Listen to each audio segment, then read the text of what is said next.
Muy buenos días, soy Marcela Vélez y desde Londres comento con ustedes las noticias que deben saber para comenzar el día. Bienvenidos a Primer Click de Diario Financiero.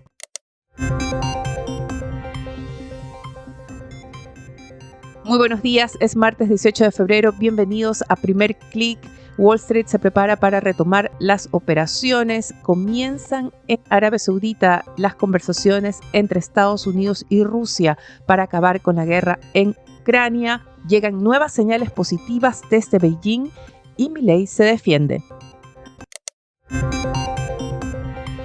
Bienvenidos, tenemos una mañana bastante movida en Europa. Vemos que el Stoxx 600 alcanzó hace poco su quinto récord del año. Sin embargo, una vez que llegó a ese nivel, comenzó a recortar los avances. Hay algo de dudas quizás en el mercado, pero es innegable el buen momento que están teniendo las acciones europeas. Han sido la gran sorpresa en lo que va del año. Y el impulso ha estado dado ante las expectativas de mayor gasto fiscal, sobre todo en defensa. Recuerden que la administración de Donald Trump ha reclamado que por años Estados Unidos ha subsidiado a Europa, a los miembros de la OTAN, en gasto militar y en operaciones de defensa, y ahora demanda que los países europeos eleven su gasto hasta 5% del PIB. Eso explica que estemos viendo el fuerte avance de acciones de este sector, con la alemana Rheinmetall como protagonista. Sus acciones acumulan ya un alza de 38% en el último mes. Hay expectativas en Europa de que el compromiso de mayor gasto en defensa va a ayudar en las negociaciones por menores tarifas de parte de Estados Unidos. Esta es una negociación pendiente. La otra negociación que está avanzando hoy en Arabia Saudita es para acabar con la guerra en Ucrania. La delegación liderada por el secretario de Estado, Marco Rubio, se reúne con sus pares de Rusia. Vemos en las primeras fotos que se han publicado representantes no solo del gobierno ruso, también de sus empresas petroleras y de gas, pero a quienes no vemos en la mesa es a representantes de Europa y sobre todo a ningún representante de Ucrania. Escuchaba esta mañana al canciller alemán Olaf Scholz, que hay que reconocer, no tiene mayor liderazgo político en este momento. Se espera que su partido pierda las elecciones del próximo domingo. Sin embargo, creo que resume muy bien el sentimiento que hay en Europa. Scholz declaraba que es inaceptable que se estén llevando estas negociaciones para el fin de la guerra sin la presencia de Ucrania. Hay temor comprensible entre los líderes europeos de que en su afán de anotarse la victoria, de decir que fue el presidente que terminó con la guerra en Ucrania, Donald Trump acepte condiciones de Moscú que vayan en detrimento de la seguridad, de la soberanía de Ucrania y también de la estabilidad de la Unión Europea. Pero al mercado le entusiasma la idea de que esta guerra esté pronta a terminar, que veamos también un levantamiento de las sanciones en Rusia, que volvamos algo así a un escenario más normal, si se le puede llamar de esa forma. Y es uno de los factores que ha estado detrás del impulso que han tenido las acciones europeas en las últimas semanas y de alguna forma inyecta optimismo en general en el mercado. Vemos no solamente avances en Europa, tenemos a Wall Street preparándose para retomar las operaciones después de ese fin de semana largo. Los futuros del Nasdaq suben ya 0,42%, lideran los avances de Wall Street. El S&P 500 sube 0,30%. Muy importante es el avance que estamos viendo en el dólar, que repunta con fuerza. El índice global de la divisa sube 0,35% y el oro tiene un salto de 0,85%, transa esta mañana en $2.925 por onza.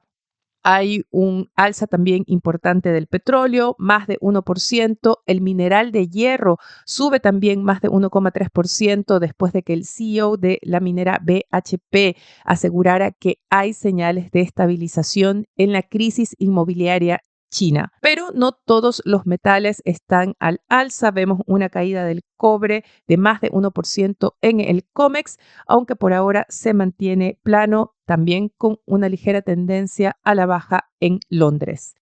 Pues en general, una mañana importante para las empresas mineras. Antofagasta Minerals reportó resultados esta mañana. Sus acciones llegaron a subir hasta 3%.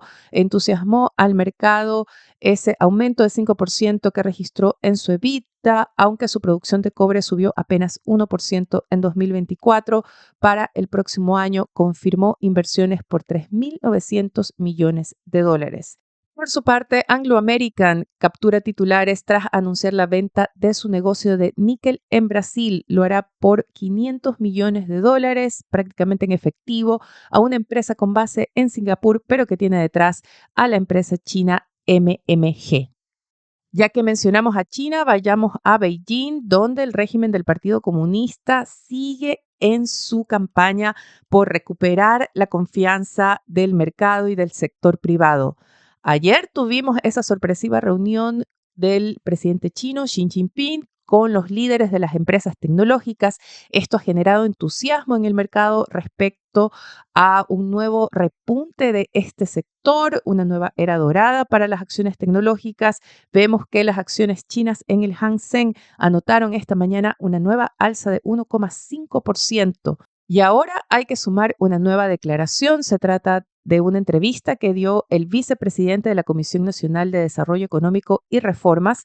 Y en esta entrevista con la cadena estatal de televisión, él aseguró que el entorno social, económico y político de China es muy propicio para el desarrollo de la economía privada. Sobre todo, señaló que el gobierno chino va a implementar las políticas, las reformas que sean necesarias para aliviar las dificultades que enfrentan las empresas privadas.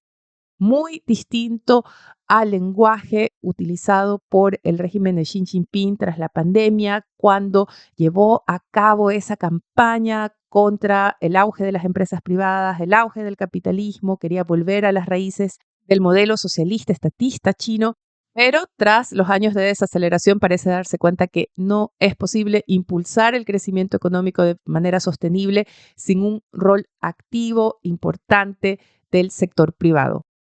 Hoy no tenemos eventos económicos muy relevantes en la agenda. El mercado entonces va a prestar más atención a las conferencias agendadas por miembros de la Fed, como son la presidenta de la Fed de San Francisco, Mary Daly, y sobre todo Michael Barr, que es gobernador de la Fed y por lo tanto miembro del Comité de Política Monetaria. En el mercado hay muchas expectativas sobre los comentarios que puedan hacer respecto a una pausa prolongada en las tasas de interés y cómo están leyendo el repunte inflacionario que se confirmó en enero.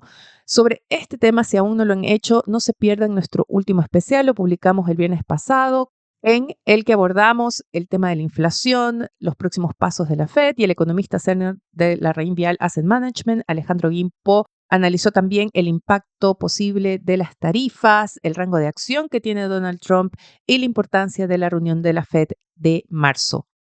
Vayamos ahora a la región donde el protagonista es sin duda el presidente argentino Javier Milei, quien está en medio del escándalo por el colapso de la criptomoneda Libra. Ayer escuchamos nuevas declaraciones de uno de los empresarios que estuvo detrás del lanzamiento de esta meme coin, pero también Javier Milei presentó sus primeras declaraciones de defensa. Las pueden leer a fondo en la edición de hoy de DFSUD, dfsud.com. Y según el mandatario argentino, él no promocionó la criptomoneda, sino que solo difundió su lanzamiento.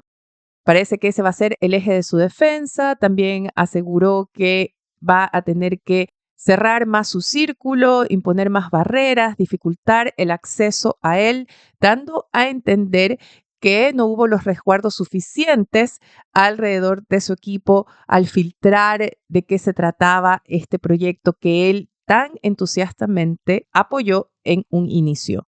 Antes de despedirme, quiero revisar con ustedes algunos titulares de Diario Financiero. El principal nos dice que el primer tribunal ambiental ordena al Comité de Ministros volver a votar por el proyecto Dominga, ya que se incumplió la sentencia anterior.